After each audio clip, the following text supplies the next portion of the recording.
In today's video, we're going to be diving into the upcoming pattern, taking a look at some storminess happening around the nation today. We are going to dive into the upcoming pattern, though, where we are in the midst of a cool down. We'll go into how November has started off, but we do expect an even more major Arctic blast around the 9th, 10th of the month, so coming up in about a week.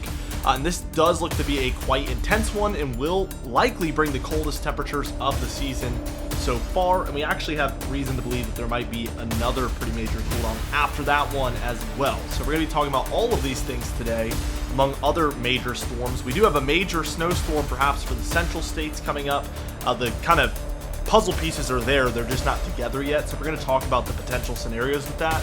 And even some of the eastern areas, we do have that major trough rolling in, and potentially a coastal system to talk about, which might mean some higher elevation snowfall is possible if that is close to the coast. So action-packed, that's the best way to put it. Let's talk about the current conditions first off, and as you can tell, nothing too crazy is going on, so we're actually just going to glance at this and kind of move on pretty quickly. We have some passing showers here for the northern states, and I guess I could even draw that back towards Washington State, where there is a little bit of snowfall there happening in the Cascade Mountains. Northern Rockies, some snow and rainfall happening there depending on your elevation for Montana and Idaho. And then in eastern Montana, we have some heavier showers. Same thing for Minnesota, Wisconsin, the UP of Michigan. Showers are all around. And then we do have a pretty minor low here over the southeast. It's minor right now. And I'll zoom in on this one. We do see this is causing some showery activity, especially in Alabama, Georgia, Tennessee, Kentucky, North Carolina, Virginia, West Virginia, and Ohio. We can see some coastal activity here near the Carolina coastline that's likely to be climbing up and starting to impact these areas pretty shortly throughout the day today. And then we have a lot of activity heading towards the Florida Panhandle, even into northern Florida, and that could extend into Georgia and Alabama later on today as well. With all that being said, let's move on to what is upcoming here as we take a look at the model guidance. And first things first, we're going to be taking a look at the 2-day temperature anomalies, so the previous 2 days, and this will be for a little bit of Halloween, but for the most part, November 1st and 2nd. This is how it has gone, exactly how we've predicted. A pretty strong positive PNA is what we would call these warmer temperatures for Western Canada, Western United States, and Western Mexico. And 9 times out of 10, that is going to cause colder air to dive into the central and eastern states, which we do see in full swing effect here for the majority of Halloween Day, November 1st, and now as we're trickling into November 2nd, it's pretty similar. The further south you are, the more impactful this Arctic air mass is, because the further south you are, the more unusual this Arctic air mass is, so the further away from what is typical temperatures. We see these greens here for portions of Minnesota, Mississippi, Alabama, Georgia, a little bit of South Carolina, and then especially into Florida, where we're looking at 10, 15 degrees below normal for those areas. People further northward, what we've seen is more in line with 3, 5, 7 degrees below normal in these areas. So it's a little closer to what's typical, but still relatively far below normal. Let's take a look at what is upcoming, though, as far as storminess. I'll move us towards this afternoon. I am recording this video a little early today, 12:30 p.m. You guys won't be seeing it till 5:30. So once we reach towards, I'll get us to 6 p.m. This is 7 p.m. This will be the best we can get, but we do see a little bit more activity going for the Carolinas. Again, that stuff comes on shore. We do see Alabama, Georgia, Tennessee, Kentucky still seeing some pretty moderate rainfall. We do have a low between the Hudson Bay and Great Lakes here, just to the north of that line. And that is going to bring some cooler air with it once again. So as we watch that roll through, especially the northern states end up seeing things cool down here, mostly the Northeast and Great Lakes. We do have a tandem of lows. We have that inland one and then a coastal one, and this is just going to cause a lot of storminess up there. And this might result in some overnight snowfall for the higher elevations between Monday and Tuesday, the 3rd and the 4th there. We can see another system rolling on shore to the northwest, which is not major yet. And we can see a more substantial low moving in for the day on Wednesday the 5th, actually, there, where we see snowfall for the Sierra Nevada mountains down here, the Cascades up to the north, and this will bring some for the Rockies as well. And outside of that, for the lower elevations and more coastal areas, this is just going to result in some pretty heavy and persistent rainfall. We do have another low nearby the Great Lakes here. This is right to the north of Toronto, Canada, actually. And we do see this is mostly impacting Canada, but we see some of Michigan, New York, and New England seeing some lighter rainfall showers from that one for Wednesday. And as we move from Wednesday to Thursday overnight, this does become a little bit of a coastal low. It's right there near the coastline of Maine. And we see perhaps the most intense mountainous snowfall in the Northeast that we've seen all season long. We see the Adirondacks, Green Mountains, White Mountains, and Northern Maine all cashing in on it. Maybe a pretty heavy snowfall event there between Wednesday and Thursday, again, the 5th and the 6th. So we'll be watching for that. If you're kind of picking up on the theme, it's along the lines of what we've been expecting, where the northern half of the nation is flourishing as far as activity, and the deeper south is kind of being left in the dark a little bit, just kind of seeing overall nicer, drier conditions, which is nice, but we actually do need some precipitation in these areas as they've been seeing a huge lack recently. For Thursday afternoon, we see another northwestern system rolling in, heavy rainfall for Oregon and Washington, and really looking at this, the first one rolls through and comes to an end, but we never really stop seeing precipitation for Oregon and Washington between the two, so it's just going to feel like one solid storm, really. And as we're reaching towards Friday afternoon, we can see that system is now to the north of Montana there between Alberta and, is this one Saskatchewan? Let me know. I get those ones mixed up.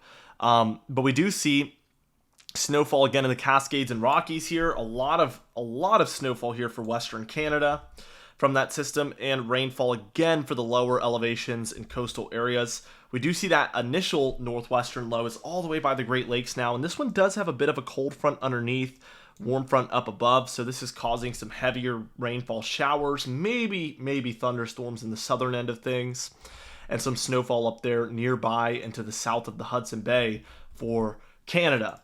As we move towards Saturday afternoon here on the 8th, we see that low kind of moves out in a hurry. We see another weaker one closer to Chicago there between Illinois and Wisconsin. And this one's a little bit of a lower precipitation one right now as of Saturday afternoon.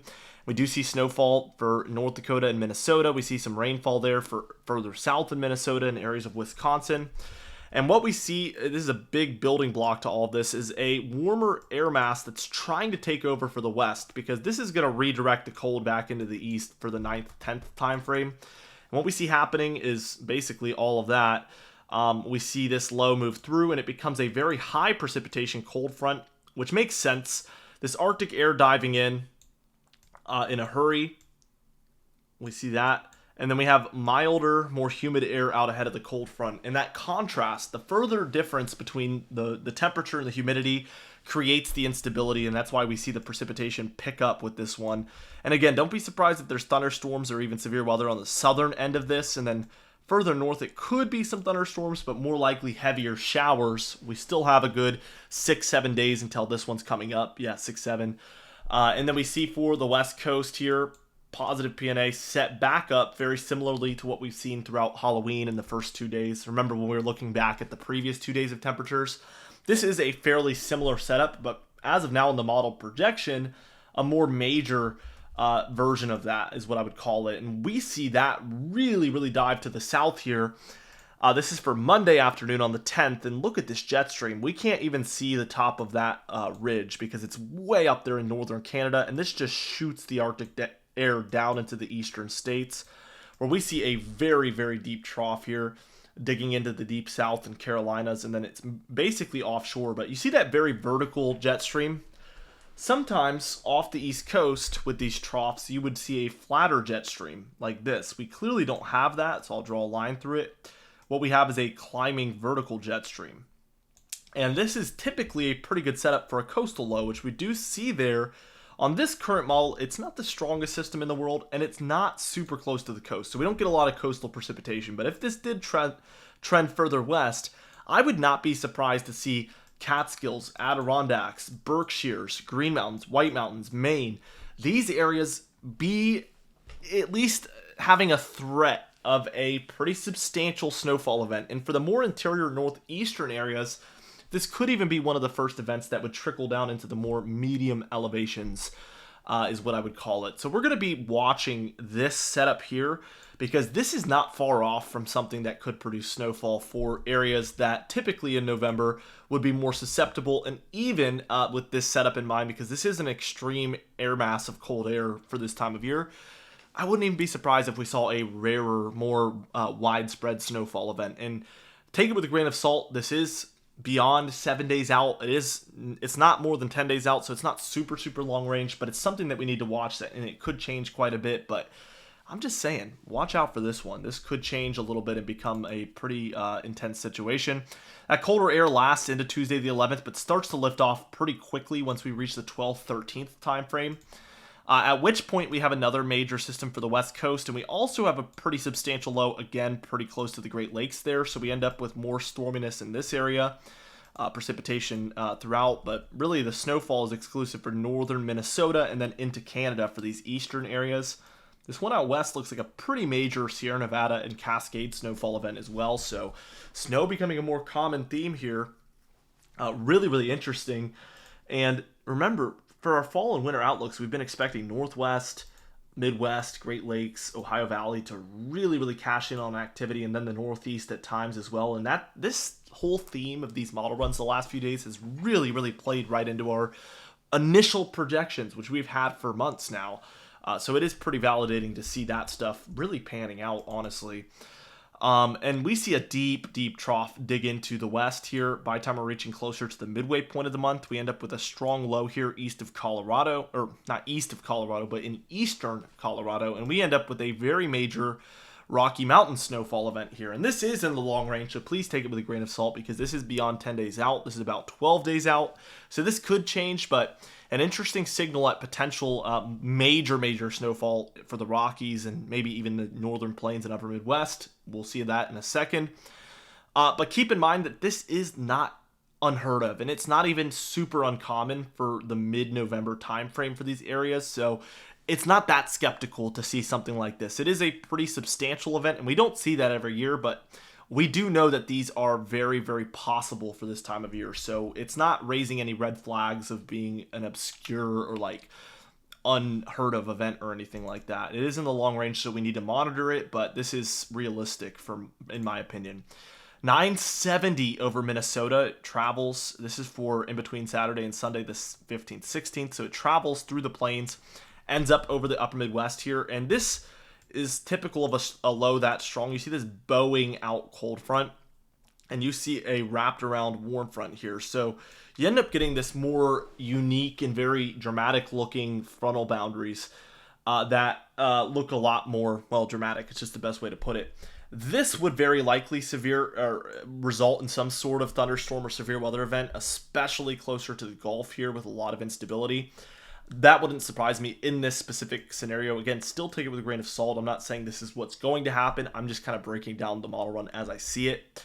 But this does result in a very major snowfall event for Nebraska, South Dakota, North Dakota there. And as we move on, a lot of that does trickle into Minnesota and Iowa as well, as that moves up between the Great Lakes and Hudson Bay. And that's critical that it moves into that area because we see the warmth building for the west. We see colder air heading eastward. This would be another really, really intense setup for colder air moving into the east once again. That would signal towards that. Total precipitation, Northwest still doing really good. And honestly, I think what we're going to see is that the entire West does pretty good here. And similarly, the East, we've seen an uptick, and I don't think this is going to be super above average for anybody, but I don't think this is going to be super below average for anybody either. So this is going to be a pretty optimistic, pretty typical precipitation pattern that should help everybody that's dealing with drier conditions or drought conditions. Yeah, like we see some greens, a little bit of blues in some areas where they're seeing a little bit more. But look at the dry areas. We're looking at less than an inch departed from what's typical. So this is actually really good for many areas in the east. Then look out west from California and Arizona northward all the way to the Pacific Northwest. We see above average out there. So I don't think anybody would be too upset with this precipitation map overall. Snowfall. Again, we do see some mountainous snowfall for the east. There is that low that's just a little too far offshore when we do have the severe cold that could dramatically increase these amounts for the areas, again, that are more inland or more mountainous there. We're going to be watching for that. We do see a phenomenal amount of mountainous snowfall out west here on this model run. And then also we do see some of the northern plains, even some of the central plains like Kansas and Nebraska. And then we also see the upper Midwest, like especially Minnesota, but also a bit of Iowa and a bit of Wisconsin cash in on some snowfall, but mostly Nebraska through the Dakotas and northwestern Minnesota. On this model, if that storm happened the way that it's being shown, could result in a foot or more of snowfall. So that could be a very intense situation. But again, that is the one that is very far out. So we're going to monitor that signal, but that's all it is for now, a signal. This isn't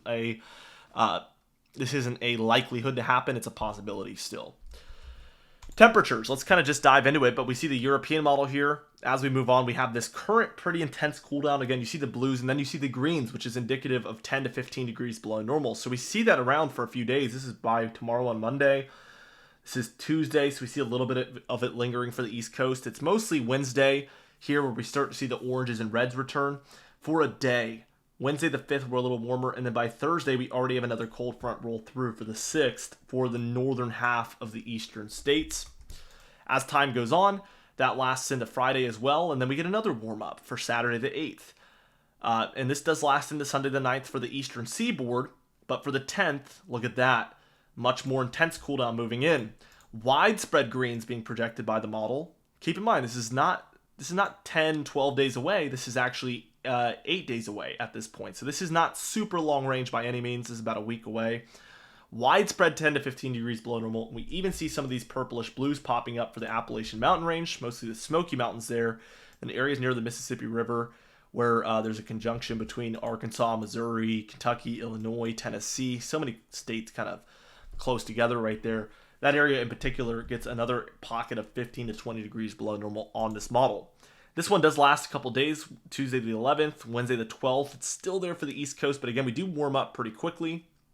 And this warm up on this model, which is even further out, Thursday the 13th, is a good 11 days away. So we're getting less and less likely as time goes on, but we do see it stay warm for a few days after that one. Then again, at this point, we have a cold front rolling through, and it should cool things back down. Although at hours 360, I don't think it matters too much what it's showing right now. Other than we do see some other factors that could pull cold air back into the east again. GFS model, let's see where we get agreement and where we don't. I mean, we stay colder for a few days, obviously. Again, Wednesday, we get a one-day warm-up, and then we get cooler air moving in, which on this model, I'm not going to lie, is a little bit less dramatic. We see the northeast cool down a little bit there for Wednesday, or Thursday mostly. We do get a bigger cool down for the 8th, 9th, and then the really big one here is similar for the 10th. We even deal with temperatures that are probably a lot closer to 25 degrees below normal in this purplish blob over the Appalachian Mountain Range and parts of the Mid-Atlantic. And that one lasts for a few days, a little bit longer on this model perhaps. We're warming up here again for the 16th, 17th, but then this model shows us cool back down for the 17th, 18th, which again is very far out, but there's signals continuing to show cool down after cool down after cool down. And if you were to look at the whole model run, it is cooler for more of the time than it is warmer. So definitely some pretty solid cold signals that we're seeing throughout these model runs. Now, with all that stuff being said, there's obviously a lot of things we need to keep up with over the coming days. So be sure to subscribe because we do upload every single day. You can even hit the bell icon for daily notifications when we upload so you never miss one. Be sure to like the video if you did enjoy it, leave a comment down below, and I'll see you guys in the next video.